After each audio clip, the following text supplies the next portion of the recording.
Recordarán que la última ocasión nosotros estuvimos hablando acerca de esta separación terrible que se da entre el espíritu y el corazón, lo cual trae consigo un daño profundo en toda nuestra realidad humana y sobre todo en nuestra dimensión espiritual, puesto que es ahí, digamos, como el ámbito en el cual nosotros nos hemos venido enfocando. Y dijimos a grandes rasgos que en efecto esta separación del espíritu y del corazón trae consigo una verdadera esquizofrenia espiritual. No se crea pues un desorden, una patología extremadamente fuerte y dañina para el ser humano. Por eso, dicho brevemente, podemos decir que la separación del espíritu y del corazón hace del ser humano un ser dividido en todos los niveles. O sea, no hay como un aspecto que quede inmune ante esta separación, sino que es justo tal separación de espíritu y de corazón el que nos transforma en seres divididos en todos los niveles. Ciertamente, queda claro entonces que la ignorancia de Dios muestra tener para el ser humano una multitud de efectos patológicos que de hecho son proporcionales a la importancia que revestía para el ser humano el conocimiento de Dios.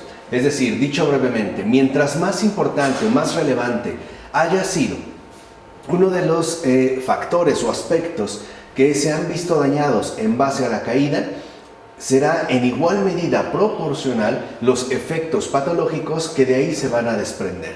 Y esto a tal grado que San Marcos el monje dirá que la ignorancia de Dios es la madre y nodriza de todos los males. Y esto es algo importante, puesto que los padres de la Iglesia, en efecto, consideran que la ignorancia de Dios, que es en ese apartado donde nos detuvimos bastante en la ocasión anterior, es pues como esa raíz fundamental de la cual brotarían todos los diversos males, ¿no? San Marcos el monje aquí es claro al considerar la ignorancia de Dios como la madre y nodriza además de todos los males. Por su parte, Sanicetas Stézatos resume así algunos de sus efectos, es decir, algunos de los efectos que trae consigo la ignorancia de Dios. Dice Sanicetas: la ignorancia es una calamidad, y más que una calamidad, es verdaderamente las tinieblas palpables. Oscurece las almas en las que se encuentran, divide profundamente el pensamiento e impide al alma unirse a Dios. Todo lo que se junta con ella es desorden y sin razón, pues ella vuelve al ser humano entero en irracional e insensible. Y cuando se expande y se espesa, se convierte para el alma que se le somete en un abismo infernal en el que están todos los tormentos, todos los dolores, todas las tristezas, todos los gemidos. Entonces, en esta ignorancia de Dios ya podemos ver retratada de cierta manera la situación, por decirlo así, en la que se encuentran en efecto, en este caso, todos los demonios, puesto que ellos se van a caracterizar por esa división profunda en todo su ser que de hecho les impide ya unirse a Dios. O sea, no hay en ellos posibilidad de una conjugación, de una unificación que posteriormente diera pie a la unión con Dios. Para ellos eso está completamente, digamos, en el plano de lo imposible, ¿no? De tal forma que se desprenden de ahí o se instala un desorden y una sinrazón, y además esto provoca que en este caso el ser humano se comporte de manera irracional e insensible, y sobre todo que se va a convertir como en este contenedor donde se concentran todos los tormentos, todos los dolores, todas las tristezas y todos los gemidos. Por eso era tan importante que nosotros indagáramos en esta patología, para dar pie ahora sí al inciso B, donde abordaremos un apartado muy importante que tiene que ver con el mal como invención. No, hablamos de la caída y ya de la ignorancia. Ahora vamos a abordar de manera muy particular la cuestión del mal. Y a manera de subtítulo, lleva nacimiento de un conocimiento fantasmático, la percepción delirante de la realidad por el hombre caído. ¿No? Estos dos elementos, el nacimiento de un conocimiento fantasmático y esa percepción delirante de la realidad, que ya será algo propio del hombre caído, es en efecto lo que se irá desplegando a lo largo de esta exposición del mal como invención. Entonces, lo primero que tenemos que mencionar de manera clara y tajante es que Dios no ha creado el mal.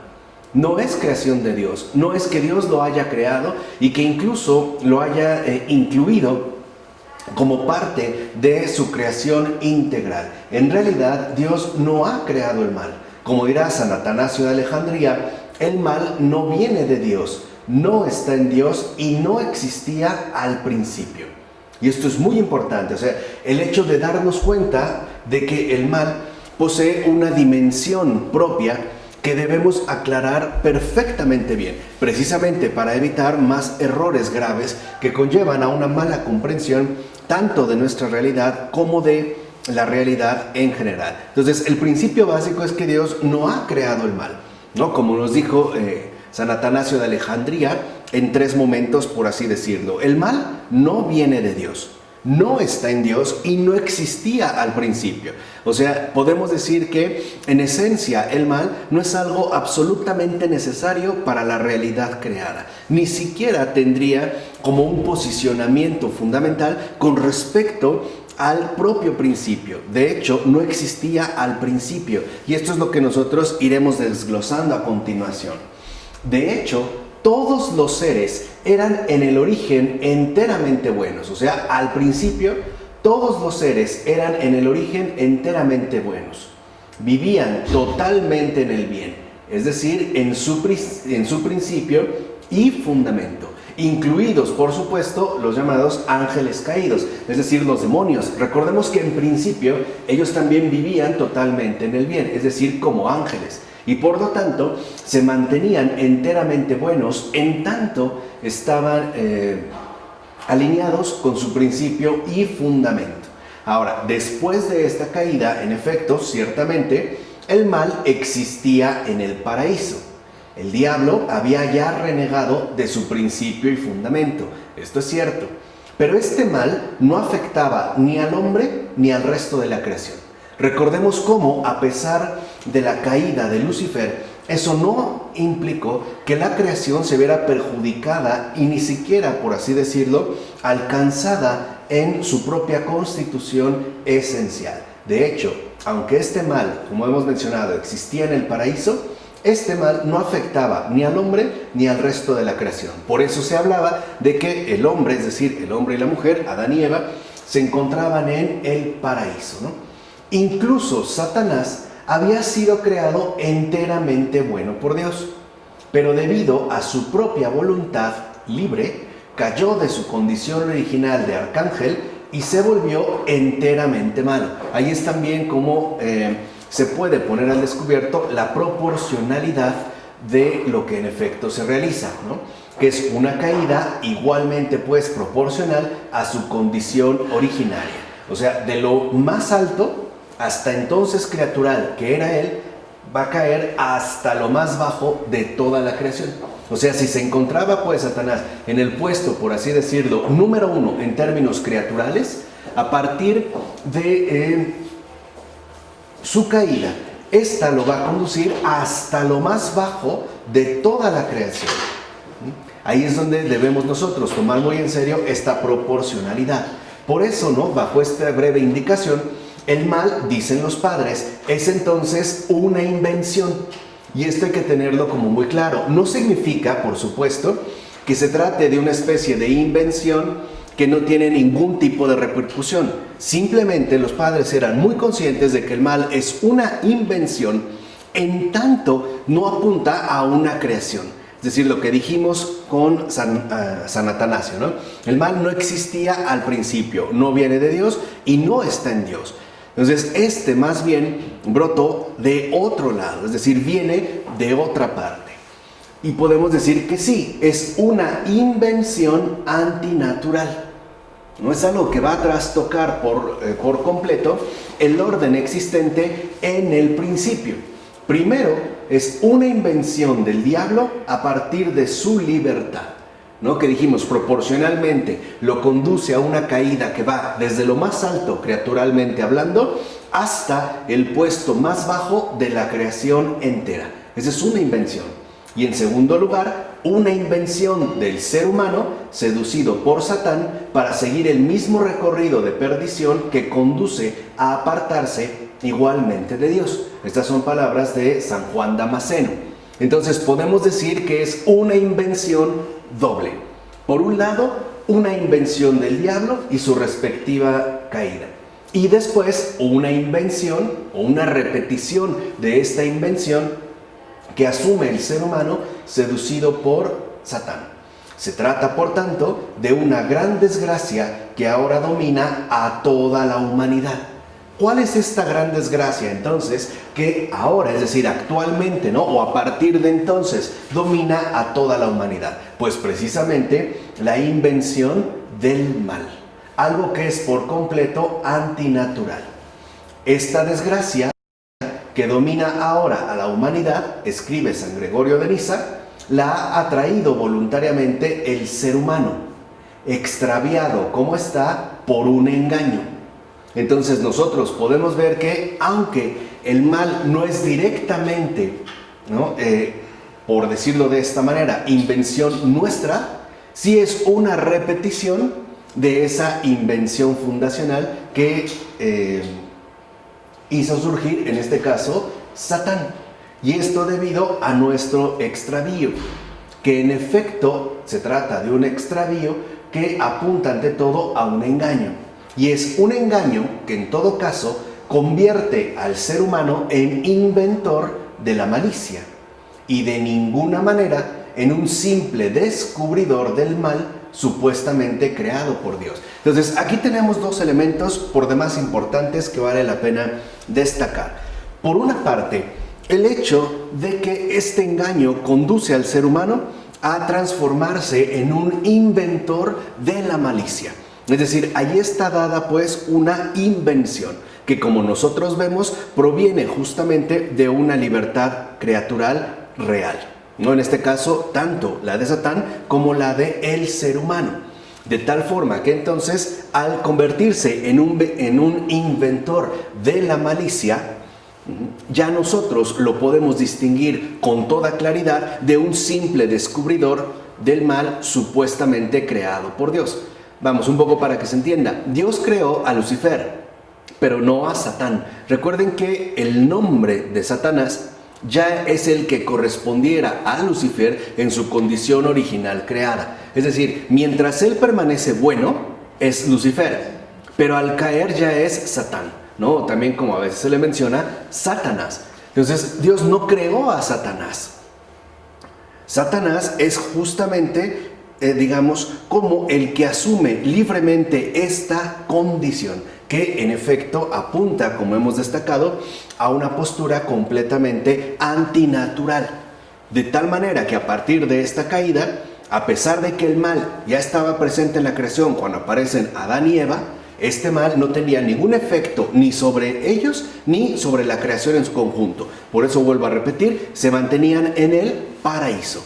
Pero ¿qué es justamente lo que Satán buscaba?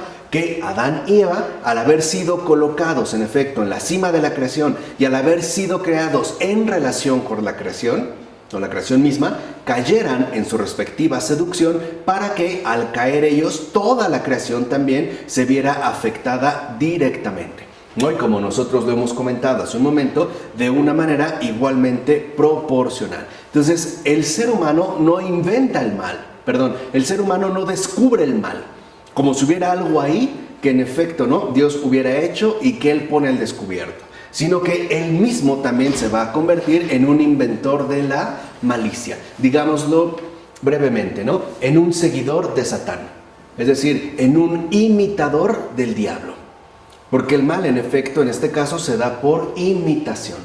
De ahí que los padres consideren que es el ser humano el que de cierta manera se ha vuelto creador y artesano del mal, como lo menciona Gregorio de Nisa, es decir, imitador del diablo, o bien seguidor del por completo extraviado, ¿no? Ahí es donde se puede percibir la verdadera dimensión de este extravío, porque Satán es el por completo extraviado, de tal manera que el por completo extraviado, en efecto, lo que busca son imitadores suyos, ¿no? Es decir, seguidores. Así pues, el mal no es una creación de Dios, sino del diablo y del ser humano en colaboración con él. Y esto también es muy importante de destacarlo. Acuérdense, Dios no ha creado el mal. No es una creación de Dios, es creación del diablo y del hombre que se mantiene en colaboración con él. Dicho de otra manera, el mal es producto de la voluntad diabólica y de la voluntad humana que le imita.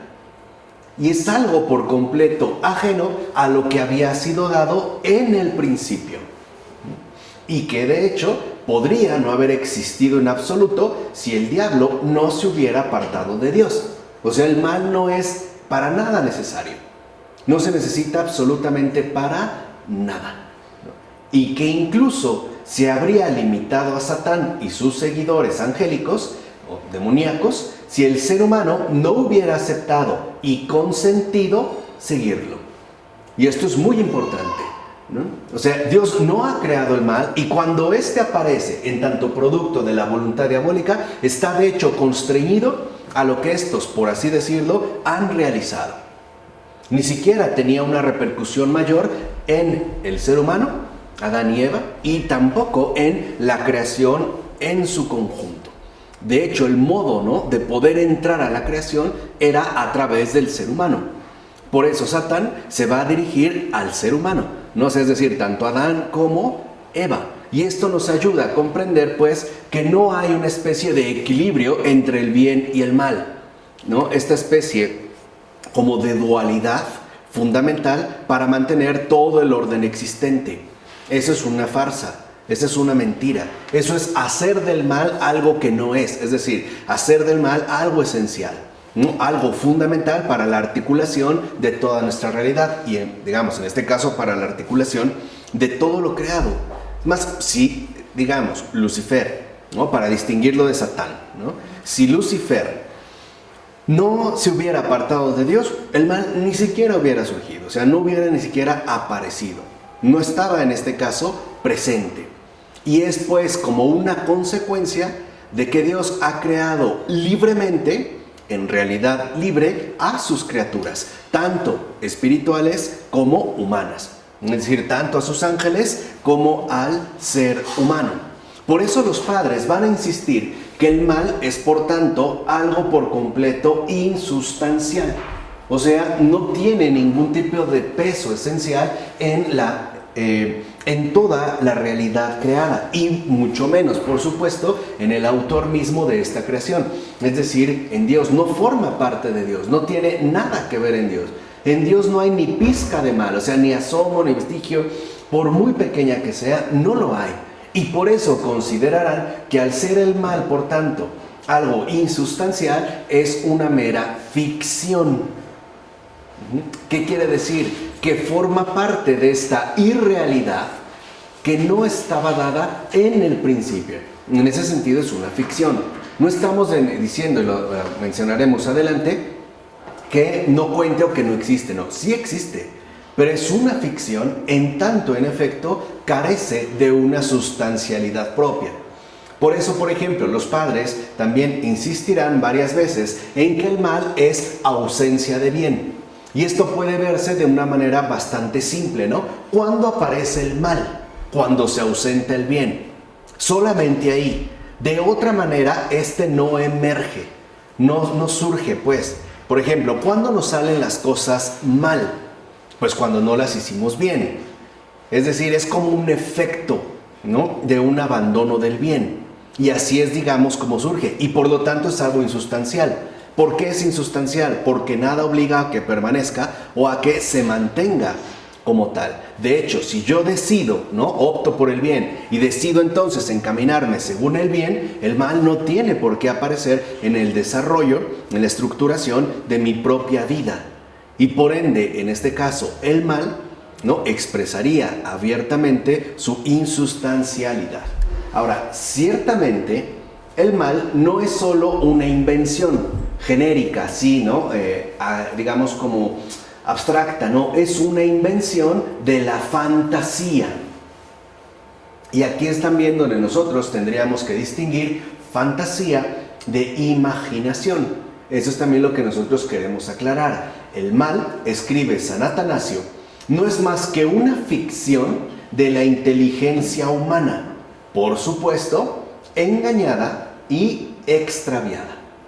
Entonces, el por completo extraviado, Satanás, vive en realidad una ficción.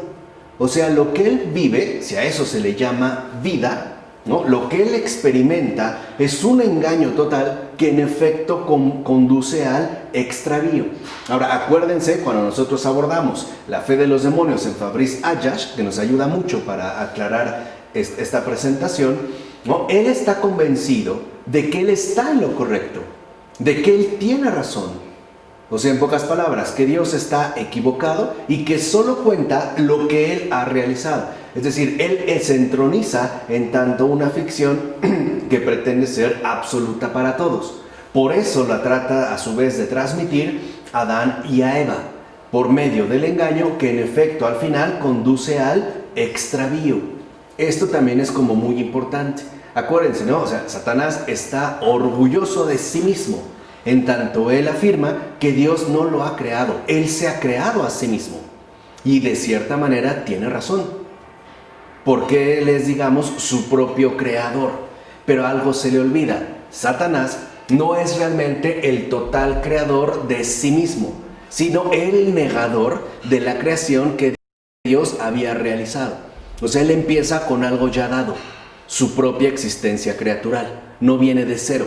Por eso podríamos decir, ok, se trata de un creador, sí, hasta cierto punto. En tanto es obra de sí mismo, ¿no? En este caso, una ficción. Así pues, esto significa que el mal, como afirman los padres con insistencia, no tiene sustancia. Es puro no ser. Acuérdense, no ser en tanto no participa de la realidad fundamental dada en el principio. Es decir, incluso también de Dios mismo. Ahora, esto no significa que no existe, no, sino que posee más bien una existencia negativa. Podemos decir entonces que el mal es la ausencia, o sea, existencia negativa del bien. Es el no ser bien. Es, como muchos lo habían mencionado también, un parásito que depende de la claudicación del bien para que éste entonces pueda emerger. Entonces se mantiene por eso como una total negatividad, ¿no? En tanto, en efecto, expone el no ser. Entonces, el mal aparece como negación, como ignorancia, como rechazo, en fin, como olvido y negación de Dios, que es el ser mismo, la fuente de todo ser y el ser verdadero de todas las cosas, que es justo también lo que nosotros estamos indagando de la mano de Michel Henry. Ahora, el mal es por tanto ese gran no a Dios y por tanto no a todo lo que es, no a la verdad de todo ser. Por eso el mal se sume por completo en una ficción negadora y fantasiosa. Tergiversa por completo la realidad de todo. Y esto lo hace precisamente porque en realidad el mal está constituido, por así decirlo, por una triple negación. Acuérdense que el diablo siempre asume una especie de parodia de la verdad, pero no lo hace en tono burlón. Lo hace más bien a su vez como el gran tergiversador de la verdad de todas las cosas. Por eso, ¿no? Les decía, esta negatividad, esta especie de constitución triple negadora, conlleva a que el mal, en primer lugar, está dado por un no a Dios. Después, no a todo lo que es. O sea, lo que dice es no a sí. Y tercera, es decir, el no a la verdad de todas las cosas. Por eso, el mal está constituido por esta triple negación. No a Dios, no a todo lo que es y no a la verdad de todo ser, ¿no? Por eso hemos mencionado cómo el mal se sume por completo, se extravía por completo en una total negación, que a su vez va a traer consigo la aparición de una mera fantasía. ¿Se entiende? O sea, ahí es donde se ve pues la cuestión del extravío. esto creo que se puede ver muy bien en la actual ideología de género, ¿no? O en la llamada ideología de género. También nosotros podemos ver expresada esta triple negación. En primer lugar, no a Dios. O sea, Dios no existe, existo yo. Una vez quitado esto, dar el segundo paso, ¿no? A todo lo que es. O sea, a lo que es hombre y es mujer, no es ni hombre ni es mujer, es género. Y por ende, negar la verdad de todo ser, de todo lo que es. No hay verdad. Lo que hay es, en este caso, la promulgación de una preferencia individual. O sea, yo elijo lo que quiero ser, ¿no? Y por eso yo puedo sostener, de acuerdo con esta ideología de género, que lo fundamental no es, digamos, lo que aparece en sí, la realidad de las cosas, o sea, el sexo. Por eso no van a hablar del sexo, porque este no se puede negar. Es incluso hasta evidente visualmente, ¿no? Basta con que agachemos la mirada abajo del ombligo y ahí tengamos una revelación sexual. No la puedo negar. Pero lo que sí puedo hacer es negar lo que es. O sea, decir que esto que es hombre no es hombre. O esto que es mujer no es mujer.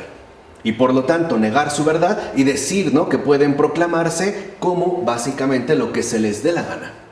Por eso hablaremos, ¿no?, de una articulación, por así decirlo, alfabética, ¿no? LGBTT más y no sé qué más para todo lo que pueda llegar a incluirse. Pero lo que vemos que trae consigo es una fantasía, o sea, es una ficción, ¿no? Al grado de que a nosotros nos puede resultar de repente incluso sumamente irracional y sin sentido, ¿no? Piensen en el caso famoso de este hombre canadiense que a la edad de 50 y tantos años, ya con hijos mayores, de repente afirma que él, para empezar, no es hombre, es mujer. Y que no solo es mujer, que es una niña de 3 años. Y se empieza a comportar como una niña de 3 años. Que incluso necesitará todavía, de repente, el uso, ¿no?, más o menos frecuente de pañales. Ahora, como en Canadá se había, digamos, ya amparado jurídicamente la ideología de género, pues se tenía que respetar esta elección. Ahora, una vez convertido o asumido como una niña de 3 años, a su vez será adaptado por una pareja de lesbianas que ya habían adaptado otra niña de 3. Precisamente para que esta niña no estuviera sola y pudiera estar con su hermana, ¿vale? O sea, ahí un poco lo que yo quiero que vean es hacia dónde conduce, es un extravío. Es una ficción, o sea, lo que nosotros vemos, ¿no?, por más que lo queremos captar, por más que lo quisiéramos asumir, nos damos cuenta de que estamos ante una fantasía que realmente, para ser aceptada, tendría que ser aceptada a través de un extravío. O sea, vamos, no puede concordarse a la luz de la verdad, no puede asumirse a la luz de la verdad. De ahí pues que al apartarse de Dios, o sea, de la verdad, el ser humano prepara el mal y concibe la iniquidad. Es decir, alumbra la ficción de su terrible fantasía que se hunde inevitablemente en el error. Entonces, esto es también, a su vez, como muy importante. Antes del mal, por eso nosotros dijimos, Dios no ha creado el mal. Yo espero que eso ya haya quedado muy claro con lo que hemos expuesto. Pero antes del mal está el error.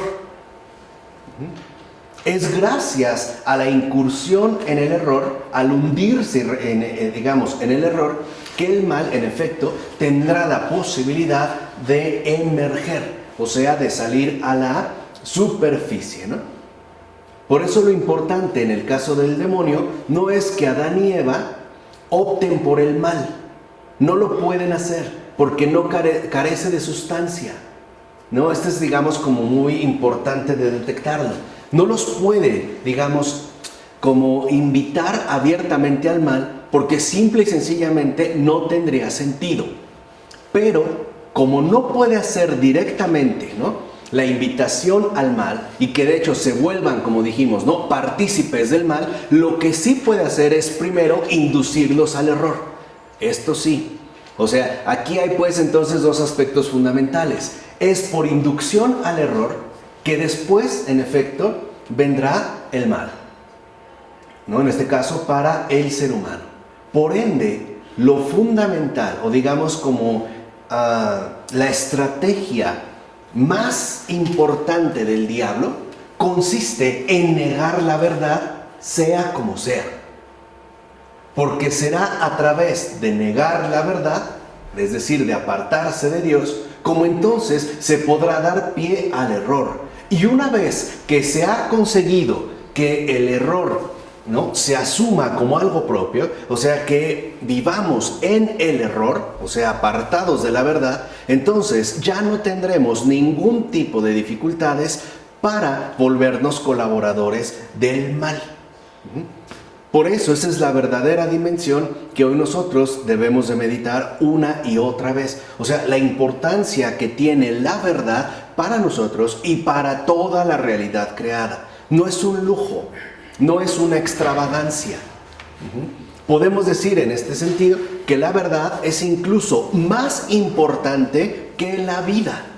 Por eso ya lo habíamos visto anteriormente. Sin verdad nosotros no podemos acceder a la vida.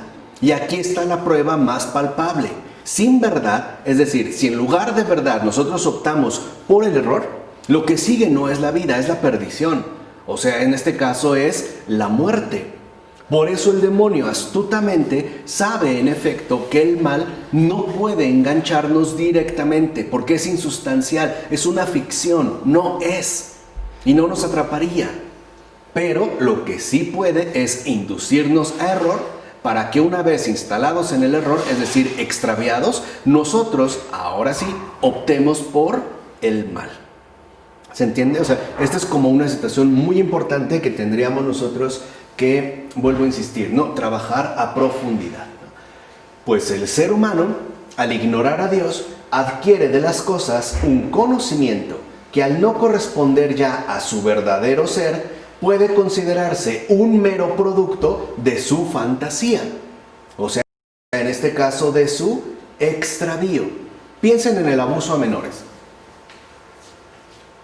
Un pederasta, y que por cierto hay que decirlo, no, la pederastia no es exclusiva del sacerdocio, ¿no?, ni de sacerdotes. O sea, yo no me canso de decir que la pederastia es principal y fundamentalmente un fenómeno nefasto que se da dentro del campo de lo familiar.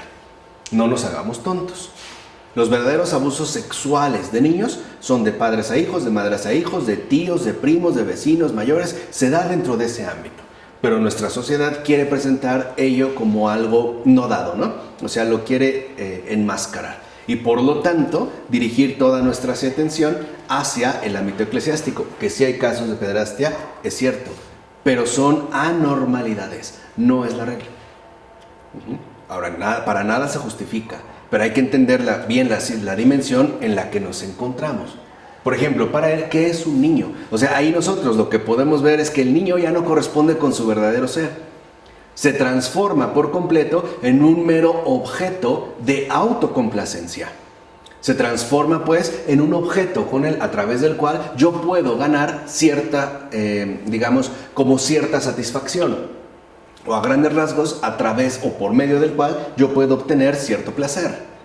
Quiere decir que de esta manera queda completamente desfigurado, ¿no? Ya no hay un conocimiento, sino que hay un verdadero desconocimiento, ¿no? Los seres humanos, dirá San Atanasio, al negarse a pensar en el bien, o sea, a mantenerse en la verdad, se han puesto a concebir y a imaginar cosas que no existen.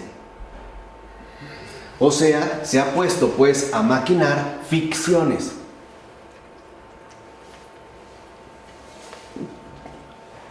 Fíjense, y aquí es como donde tendremos que entrar inevitablemente en el ámbito de la gimnasia intelectual, ¿no? En este campo de paradojas insuperables. ¿Cuál es la mayor, la mayor ficción que puede llegar a pensarse? Que Dios no existe. Hacer del único y en verdad existente el gran no existente. Ahí es donde nosotros podríamos entrar en el ámbito del desvarío, imaginar cosas que no existen. Por ejemplo, empezamos a imaginar cosas que no existen, como que Dios no existe, cuando sabemos que esa afirmación, Dios no existe, puesto que sí existe. sería una ficción.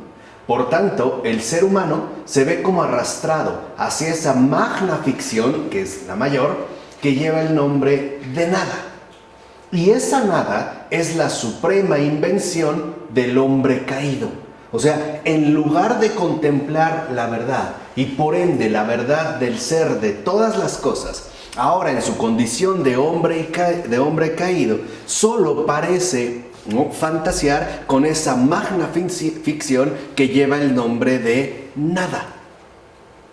Por eso, Ser y Tiempo, de Martin Heidegger, es como la representación más fidedigna de esta magna ficción. O sea, de hecho, la filosofía, que yo no estoy tan seguro si se le puede llamar filosofía, no porque utilice una terminología técnica, tendría que ser filosofía. Pero bueno, la obra de Martin Heidegger sería como el gran monumento contemporáneo de la suprema invención del hombre caído. O sea, lo que veríamos en Martin Heidegger es precisamente esta nada, esta magna ficción que lleva el nombre de nada, elevada incluso al principio y fundamento de todo lo existente. Sería pues esta suprema invención, pero que en realidad no es otra cosa más que la invención que ha traído consigo en tanto el hombre se transformó en hombre caído, ¿no? En efecto, al no percibir ya ni la imagen de Dios que está en el ser humano y que de hecho es lo único que le constituye fundamentalmente, ni las razones espirituales de las criaturas, o sea, su única razón de ser y de ser en verdad, lo que el ser humano percibe es una realidad vacía, o sea, una negación inventada, pues al conocerse y conocer a los seres fuera de Dios, conoce la nada, o sea, desconoce todo lo que es. Podemos decir entonces, ¿qué es la nada? Desconocimiento de todo lo que es. Esa es la nada. Desconocimiento de todo lo que es, o sea, ignorancia. Por eso Heidegger es el gran ignorante de los últimos tiempos. Es el gran desconocedor de todo lo que es. Y la razón de tal extravío es muy simple. Porque Heidegger simple y sencillamente no ve, solo mira. Y peor aún, ni siquiera mira las cosas, solo es capaz de mirarse a sí mismo, ¿no? Y a tratar de reinventarse y reinventarlo todo a partir de sí mismo. En otras palabras, Heidegger desconoce todo lo que es, porque ha decidido libremente apartarse de la verdad. O sea, ¿no? Vivir apartado, en este caso, de Dios. Y eso que lo conoció, porque Heidegger fue durante sus tiempos de juventud seminarista. Él iba para una formación de sacerdote. De repente decidió decir no y más bien darle la espalda, cuando hablamos de Heidegger, ¿no? Vivir de espaldas con respecto a la verdad, ¿no? Vivir de espaldas con respecto a la verdad y hundirse en su propia ficción, en este caso en la nada. Pero sí es importante pues que nosotros nos demos cuenta que se trata de una negación inventada, tal cual. O sea, la nada es desconocimiento de todo lo que es. La nada es pues ese desconocimiento negativo de la verdad. Esa es la obra de Heidegger. Toda la obra de Heidegger no es más que desconocimiento negativo de la verdad. Es pues errorización radical que se manifiesta bajo el ropaje de una magna invención, en tanto ficción de fúnebre solemnidad, como aparece en Heidegger, ¿no? Yo ahí ya no me detengo más porque ya lo vimos. Además, al ver la creación como si Dios estuviera ausente de ella, el ser humano delira y expresa su locura, la locura delirante del insensato, que ya había sido anunciada por la Biblia. Es la locura del insensato que, como afirma el salmista, dice en su corazón: Dios está ausente. Hay traducciones que lo ponen como Dios no existe. Pero lo que quiere decir es esto: Dios está ausente. O sea, no hay nada. Dios no existe. El que afirma Dios no existe es un insensato. Y es un insensato porque, como lo vimos anteriormente, lo único que expresa es esta locura delirante de la magna ficción. Creer que en realidad Dios no existe, cuando sabemos que eso no es verdad. Y dicha locura se debe a que el ser humano, que ha cerrado los ojos de su espíritu, lo ignora todo, incluso cuando cree conocer, como Heidegger, pues toma por la realidad la nada que produce su propia inteligencia oscurecida. Esa nada, esa magna ficción, ese invento, es producto de una inteligencia oscurecida. Y Heidegger es uno de sus mejores exponentes. En tanto inteligencia oscurecida, sí. Hay muchos, pero este sí es uno de los mejores. Por eso, para estudiar bien a Heidegger, lo tendríamos que hacer tomándolo en serio, es decir, como inteligencia oscurecida.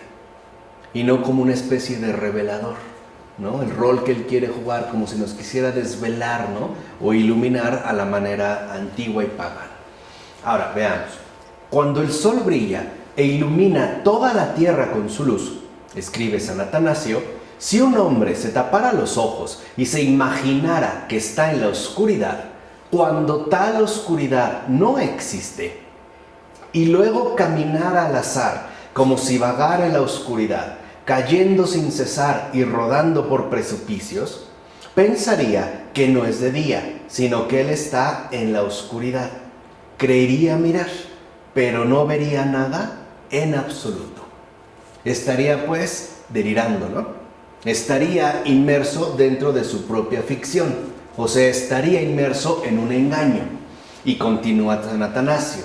Lo mismo el alma humana, tapándose los ojos que le permitían ver a Dios, ha concebido el mal, y al moverse por él cree que hace algo cuando no hace nada, pues es la nada lo que imagina. En tal caso, no permanece tal como fue hecha, sino que se muestra como ella misma se ha moldeado, pues ha sido hecha para ver a Dios y para ser iluminada por Él. Y veamos, y díganme si no, esta magna ficción, esta invención que lleva el nombre de nada, está como presente de manera constante y frecuente en cada uno de nosotros. Por decir algo muy simple, a veces podemos llegar a herir o a lastimar a otra persona y alguien nos pregunta, ¿qué le hiciste? Y de entrada, ¿qué respondemos? Nada. Yo no le hice nada, o sea, no soy capaz de ver lo que realmente ha acontecido. Simple y sencillamente vivo en sombras, ¿no? Estoy oscurecido, no es nada, ¿no? ¿Qué ha pasado? O lo que hice, o incluso lo que no hice, pareciera que no va a traer consigo nada más. Cuando te preguntan, ¿qué tienes? Nada. Nada, ¿no? Que está como que está como presente, o sea, vivimos en esta magna ficción. ¿Qué hay después de la vida? ¿No? ¿Qué hay más allá de la muerte? Nada. ¿Qué habrá más allá del universo? Bla, bla. Nada. Si hurgamos, finalmente ¿a dónde llegamos? A nada. Al grado de que afirmamos, ¿qué somos? Nada. Y esto puede ser hasta de manera bastante ordinaria, ¿no? Cuando a lo mejor en un momento de arrebato le decimos a otra persona, tú no eres nada para mí, o tú eres nada para mí, ¿no? Incluso no se deja moldear. O sea, lo queremos como sumir todo en esta magna ficción. Así pues, esa alma oscurecida se revuelve y enreda en espesas tinieblas, tinieblas de nada, por nada y para nada. A veces nosotros nos llegamos a lastimar profundamente por nada y para nada. Por el enredo realmente en el que nos encontramos al estar hundidos en espesas tinieblas. Por ello también no es casual que Nuestra Señora de Guadalupe, Madre del verdadero Dios por quien se vive, le haya dicho a San Juan Diego, que nada te turbe, es nada lo que te asusta, es nada, o sea, es una vil ficción, ¿no? Además, el conocimiento del ser humano se vuelve delirante también de otra manera. Al apartarse de Dios, el ser humano viene a considerar a las otras criaturas por ellas mismas, es decir, independientemente de su creador, y así cree que el universo existe por sí mismo, Darwin y otros tantos. Que no hay creador, que no hay Dios, sino que todo ha sido producto, ¿no?, de un proceso dado que se ha, digamos, ¿no?, como autoasignado, lo que llamaríamos naturaleza. Ahora bien, esta forma de conocer no es sino fantasía, ilusión, delirio, puesto que todo lo que existe, todo existe por Dios y para Dios. De hecho, todo ser recibe su sentido, valor, dignidad y realidad de Dios, principio y fin de toda criatura. Por esencia, todo ser es relación con Dios, y pretender captar a los seres fuera de tal relación es más bien conocerlos como no son. O sea, más bien nosotros irnos por la errorización que nos termina conduciendo al desconocimiento. De hecho, el mundo que el ser humano percibe fuera de Dios, o sea, independientemente de Él, no es más que una fantasía, o bien un producto erróneo de su extravío delirante. ¿Qué me dicen del Big Bang? ¿No es una fantasía? Pero es una fantasía tan arraigada que prácticamente nosotros estamos convencidos de ser testigos de ese acontecimiento, ¿no? Cuando te hablan del Big Bang, por ejemplo, de la teoría del Big Bang, esta gran explosión, ¿no?, que dio origen a todo el universo, la magia que contiene, es decir, el producto erróneo, ¿no?, que nos lleva al extravío, dijimos, primero es, ¿no?, hundirnos en el error para de ahí proseguir hacia el mal, consiste la magia, el hechizo de esta teoría del Big Bang, consiste en que de entrada nos hace aparecer como testigos privilegiados de ese suceso. O sea, cuando te hablan del Big Bang, no te cuesta trabajo creerlo, suponerlo. ¿O sí? No. O sea, lo ves tan fácil como, claro, ¿no? Has visto detonaciones, has visto un montón de explosiones, desde granadas, ¿no?, hasta grandes bombas. Has visto documentales. O sea, tu imaginación ya tiene estos materiales previos que pueden ahora convertirse en meras fantasías. Sí, pero es un error grande. Las explosiones separan, no unen, dividen. De aquí la separación y que después lo va como conformando, ¿no? Pero vamos, o sea, el error consiste en que nos presenta o nos coloca como testigos privilegiados. O sea, prácticamente nosotros lo podemos mirar. O sea, es lo que quiero que vean. Si te hablan del Big Bang, es una teoría que te invita a mirarlo directamente. O sea, no requiere mayor explicación. Y por eso puede entrar, digamos, a formar parte de nuestro delirio fantasioso. De tal manera que entonces será a partir de tal delirio, o sea, la pérdida del sentido de relación de todos los seres con Dios, que el ser humano convierta a los seres en absolutos, lo cual conduce a que estos ocupen en su espíritu el lugar que corresponde a Dios, a quien previamente se le ha negado. Aquí creo que ya algunos pueden entender a dónde nos estamos yendo. Así, en el ser humano caído, el culto a las criaturas reemplaza a la adoración del Creador. O sea, el error se impone a la verdad. Y esto hasta lo sabemos históricamente. Todas las culturas antiguas, todas han tenido culto a criaturas. De una u otra manera. Reales, físicas, inventadas, fantasiosas, ¿no? Piensen en la mitología egipcia, más fantasiosa, donde hay esta especie como de mezclas, ¿no?, entre animales y seres humanos, ¿no? La mitología griega, ¿no? Y también en la mitología griega, donde incluso aparecen figuras tan extrañas, ¿no?, como unas total ficciones, ¿no? Pueden ser más conceptuales, más elaboradas, pero siguen siendo productos de la fantasía. O sea, el hecho de que el error se impone a la verdad. De hecho, ¿no?, hasta hay unas deidades que forman parte de la mitología griega que se llaman quimeras. Estas quimeras, ¿no?, estas figuras fantasiosas. Y esto es fundamental porque es así como surge la idolatría. Ojo, que no consiste solamente en las formas religiosas más o menos organizadas, donde las criaturas son explícitamente definidas como dioses, no solo ahí, Vamos, como de una manera formal. No solo ahí, sino en aquella actitud del ser humano que consiste en tomar a un ser como fin. O sea, en pocas palabras, cada vez que un ser humano hace de una cosa creada un fin en sí mismo y por lo tanto pierde de vista su relación con Dios, cae en idolatría. No necesita tener una figura, es lo que quiero que entiendan, no necesita tener una Shiva, ¿no? Una figura de Osiris para incurrir en ello, ¿no? O su centauro o su quimera. No, pero cada vez que un ser humano, ¿no?, asume un ser creado como un fin en sí mismo, está en idolatría, cae en idolatría. Se dice encontrar lo infinito en lo finito.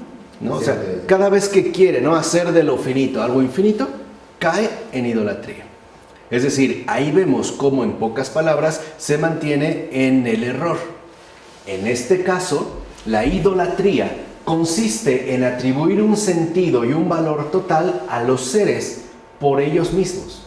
Esto es, sin relación alguna con Dios. Aunque también es verdad que la idolatría asume la forma de toda actividad y esfuerzo tomados por sí mismos, en lugar de consagrarse a Dios a través de ellos. Por eso el fitness, los deportes pueden ser idolatría. Por eso la nutrición, etcétera, puede volverse en idolatría. Quiere alcanzar el cuerpo perfecto, ¿no? Sí, pero por sí mismo, como un fin en sí mismo. Es decir, aquello que no conduce a Dios, sino que lo vemos como un fin en sí. ¿No? Es lo que en una ocasión nos comentó Fabri Sayas. Cuando estamos enfermos, ¿realmente para qué queremos salud? Para seguir sirviendo a los demás. Si solamente quiero tener la salud, o sea, por mantenerme saludable, estoy haciendo de la salud una idolatría. Es más, estaría haciendo de mi estado de salud una idolatría, que es hoy de hecho como se está manejando. También incluso, ¿no?, a través de toda la serie del marketing, y sabemos, ¿no?, toda esta cultura de consumo que está detrás de esta fantasía, la fantasía de la salud o del cuerpo, etcétera, etcétera, etcétera. O sea, en síntesis, hay una actitud idolátrica cada vez que se deja de transparentar a Dios. Donde no se ve a Dios, ahí hay idolatría. Sea lo que sea.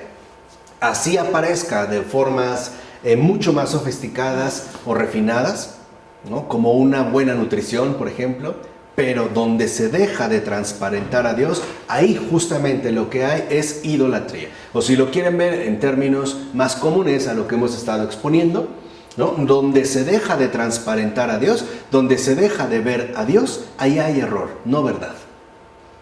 Ahí no hay verdad, ahí lo que hay es error. O sea, dicho de otro modo, ¿no?, al modo, digamos, más patrístico, dentro del lenguaje en el que en efecto se expresaron los padres. Cada vez que el ser humano deja de percibir las razones espirituales, sus logoi, ¿no?, que ya habíamos mencionado, de cada uno de los seres, actividades y esfuerzos incluidos, y por tanto deja de leer en ellos la verdad divina que estos manifiestan, dichos seres ocultan a Dios y vienen a ocupar su lugar. Se vuelven entonces primacías indebidas. Esto es como algunos de los cuestionamientos que hoy el hombre contemporáneo no suele hacerse. Por ejemplo, en realidad, ¿qué es lo más importante para mí? ¿Qué es primero? Hay algunos para los que los hijos son los primeros, pero porque ven a los hijos por los hijos. Ahí ya no, digamos, se transparenta a Dios y vienen a ocupar su lugar. Y en todo caso, los seres dejan de servir al ser humano de sólida plataforma para poder elevarse a su creador. O sea, ya no le ayudan a trascender, sino que al contrario, se transforman en pesadas cargas difíciles de poder superar. Por eso la idolatría representa una forma muy particular de locura espiritual. Una locura a la cual todos, de una o de otra manera, nos vemos expuestos.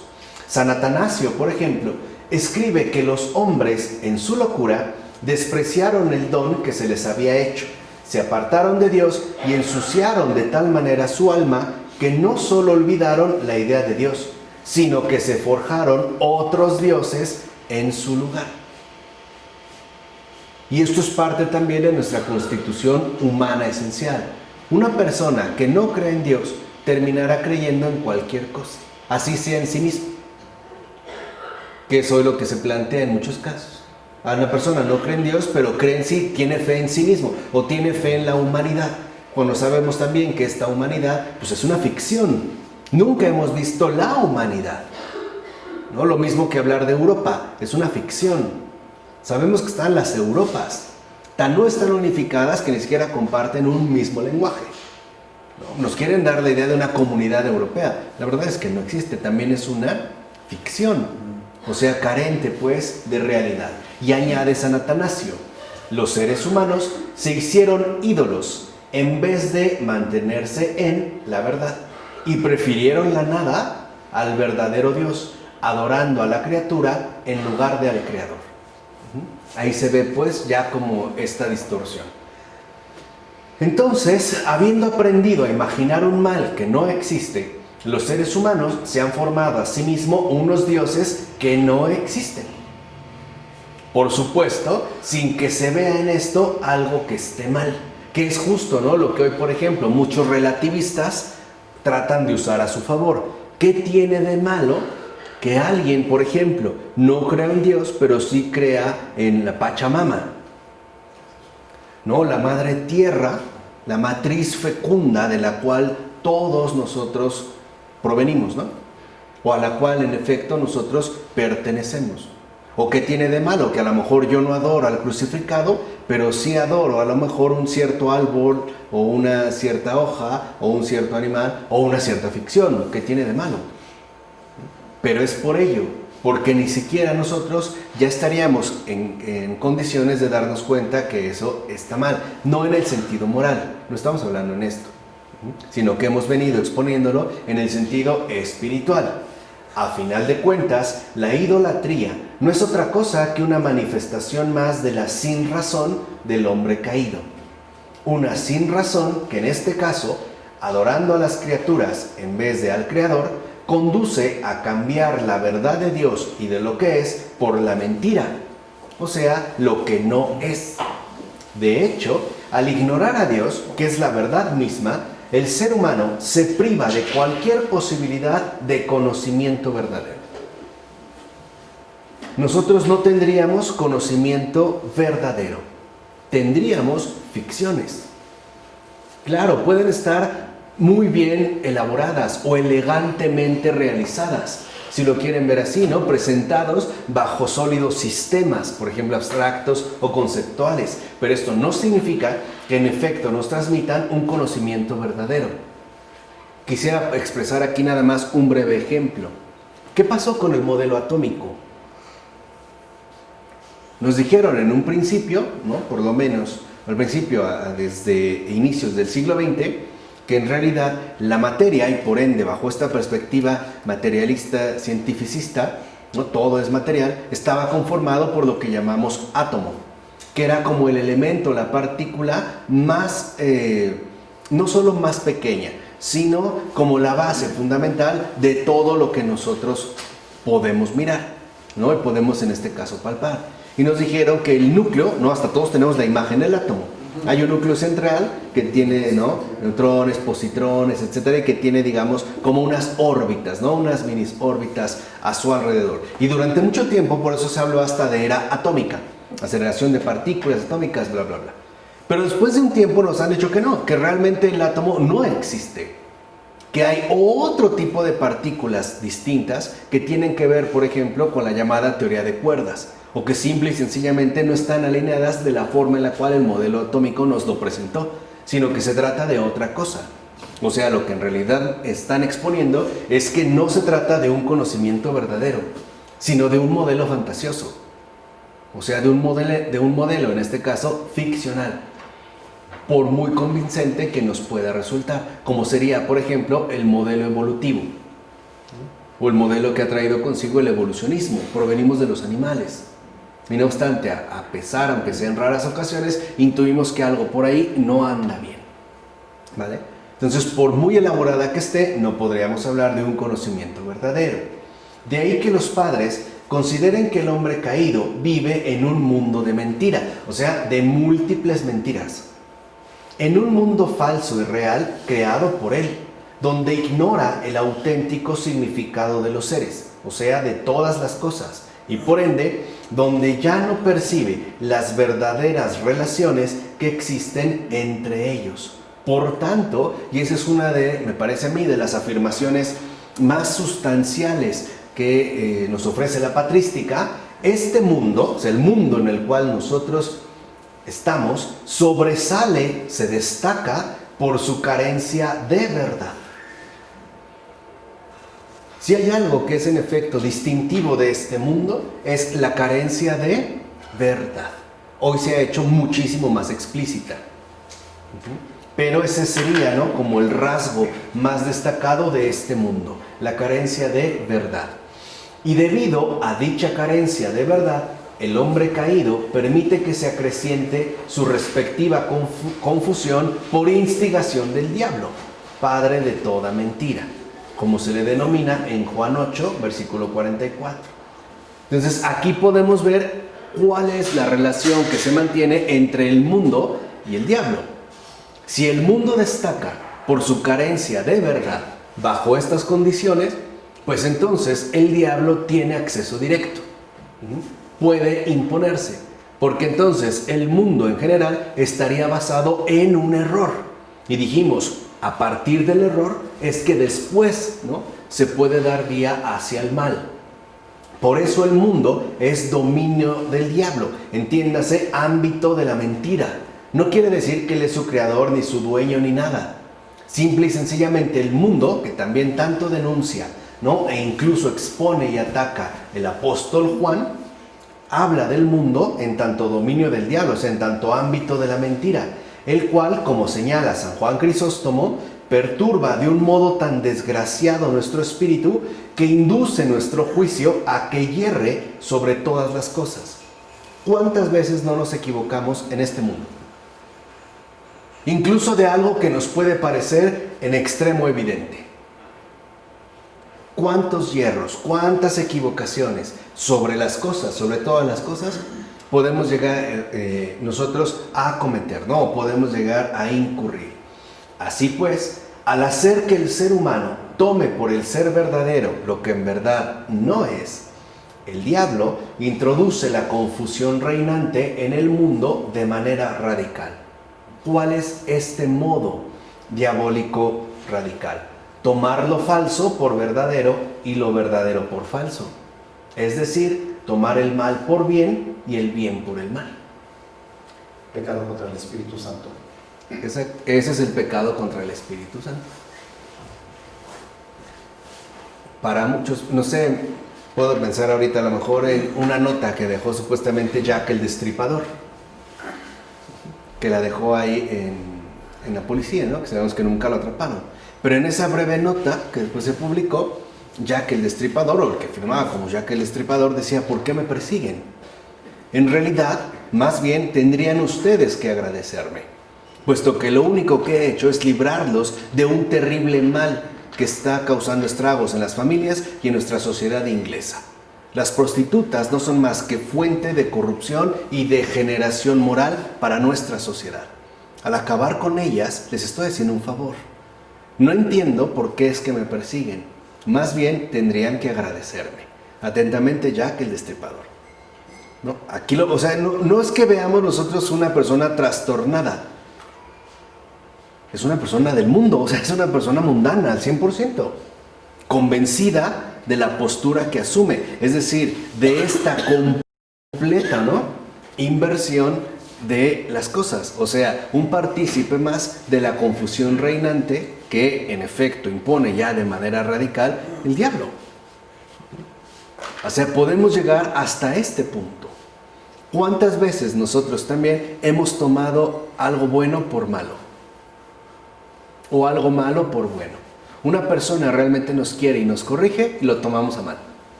Otra persona nos maltrata, lo tomamos a bien.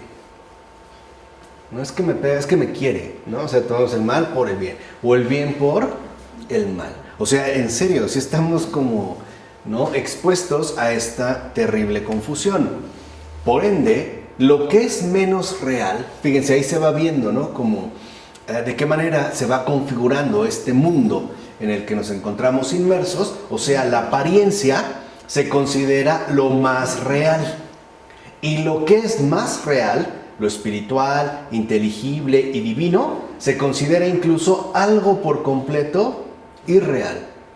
¿No es esto lo que hoy exhibe este mundo en torno a la actitud idolátrica con respecto al cuerpo? Para muchas personas, ¿qué es más importante en otra persona? El cuerpo. ¿Cómo se ve? Por eso el gran negocio de las intervenciones quirúrgicas, ¿no? O sea, el gran imperio del silicón. Porque hoy para nosotros lo más importante es cómo te ven. Por eso todavía, al ser colaboradores del error, hasta a veces seguimos, ¿no?, en esta contaminación, en esta transmisión errática, diciéndole a otro, es que sí, mira, como te ven, te tratan. O sea, lo que le estamos diciendo es, lo que importa es la apariencia. Lo demás no es relevante. Lo que importa es justamente, ¿no?, lo que es pues menos real. Ya nos olvidamos, ¿no?, de lo que realmente es real. Y además, especialmente real. Lo espiritual, lo inteligible y lo divino, ¿no? Por eso a veces nosotros quisiéramos ver a Dios. Si Dios existe, que se manifieste, que yo lo pueda ver. Pero en realidad, aunque lo viera, para mí tendría que darme no solo una manifestación visual, sino un convencimiento de esa apariencia. Porque nosotros literalmente sí miramos, ¿no?, o podemos al menos visualizar a Dios. Ahí tenemos la Eucaristía. Pero sinceramente su apariencia es muy pobre y muy mediocre. No nos apantalla. Pero si tal vez cuando se hiciera la consagración hubiera luces extraordinarias, ruidos, etcétera, quedaríamos impactados. No porque Dios está con nosotros, sino por lo que nosotros hemos logrado visualizar. O sea, el deleite ocular. Eso es lo que nos engancharía. Y sí, estarían llenas las parroquias durante la celebración litúrgica, pero no por amor a Cristo, sino por amor al espectáculo. Por amor a lo que el ojo puede captar y que en efecto para nosotros puede llegar a constituir una enorme fuente de excitación fantasiosa. ¿O no pasa así con las revistas, por ejemplo, eróticas o pornográficas? ¿No es cierto que del ojo uno pasa fácilmente a la fantasía? ¿O no? Hasta en un coche, ¿no?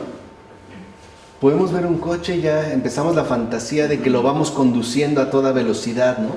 En el desierto de Arizona o en la playa. O sea, del ojo, pues, nosotros conectamos con la fantasía.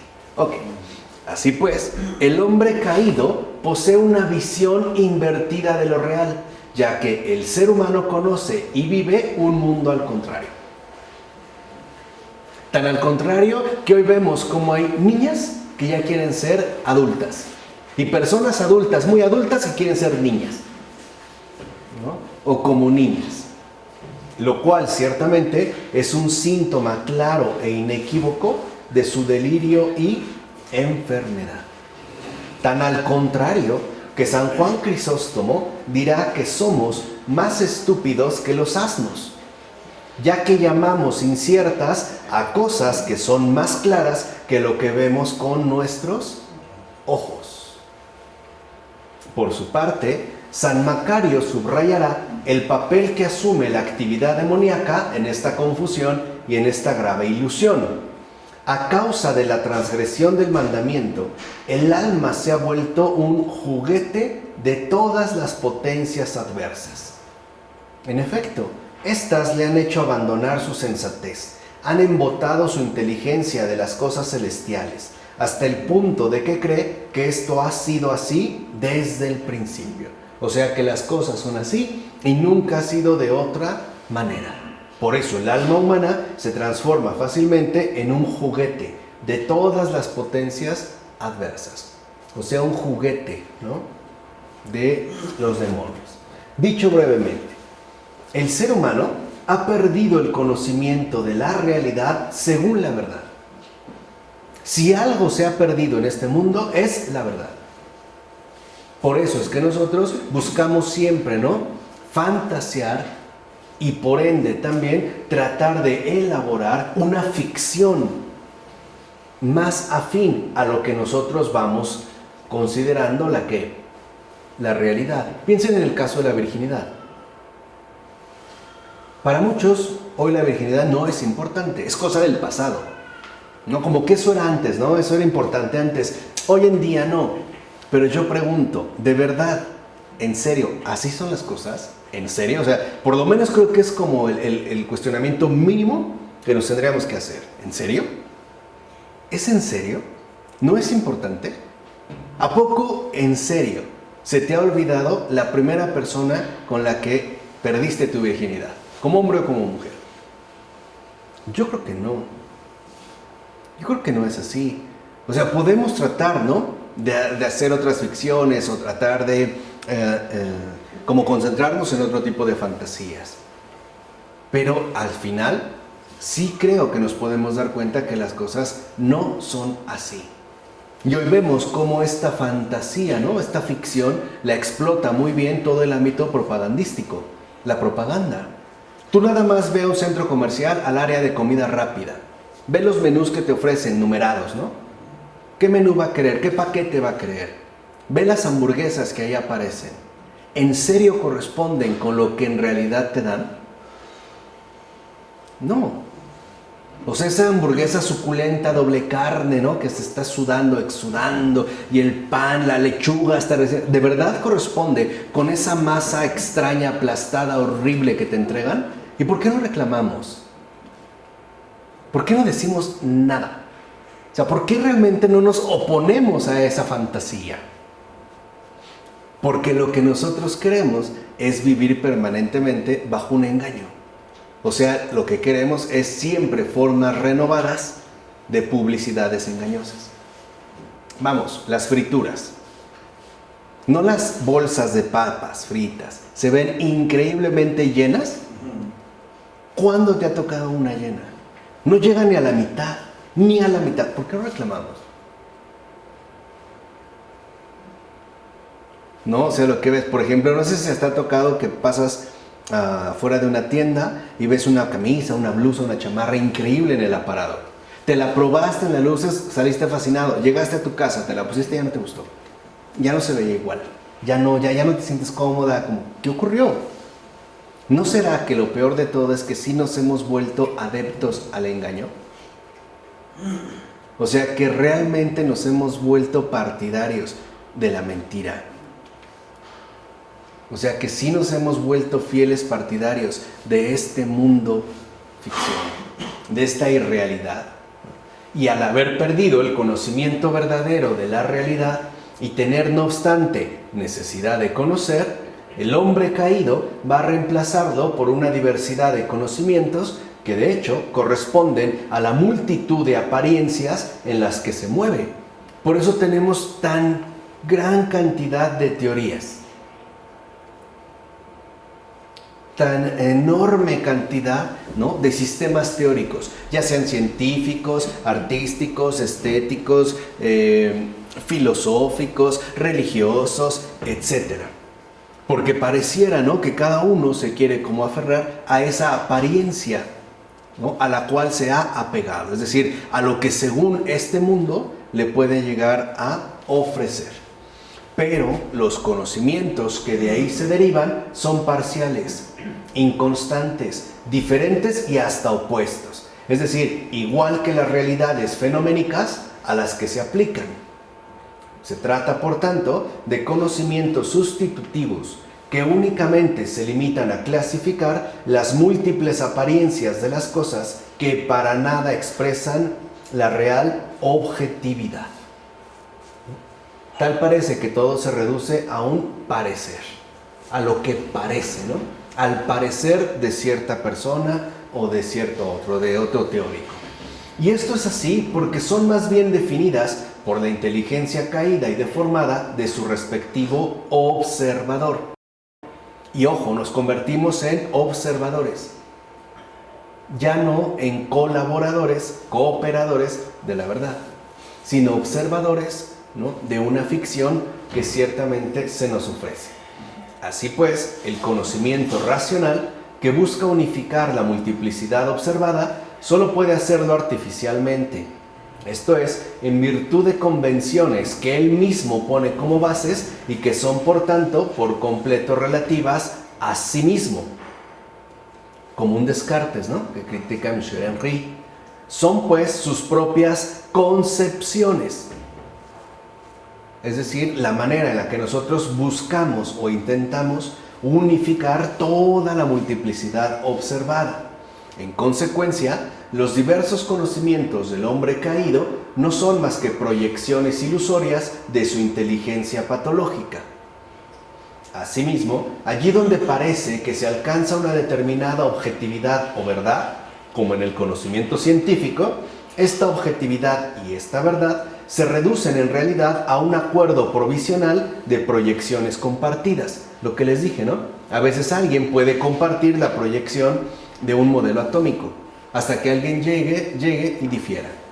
Entonces dirá que la cosa no es así. Algunos se mantendrán, algunos renunciarán y pasarán a la nueva oferta. Por tanto, tales proyecciones compartidas formarían parte de una decadencia humanamente común, o sea, una especie de coincidencia en el error. Y esto es muy fuerte para nuestra cultura moderna, tan orgullosa como está de sus logros teóricos y de sus espectaculares teorías. Los padres dirían que más bien este tipo de proyecciones compartidas forman parte de una real decadencia, a la cual podríamos más o menos pertenecer en base a esa coincidencia en el error.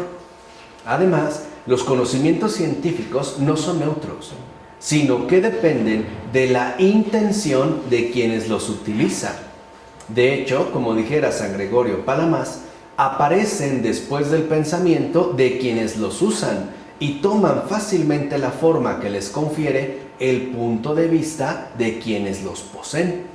O sea, estos conocimientos no vienen neutros, vienen cargados de una determinada intención, que en efecto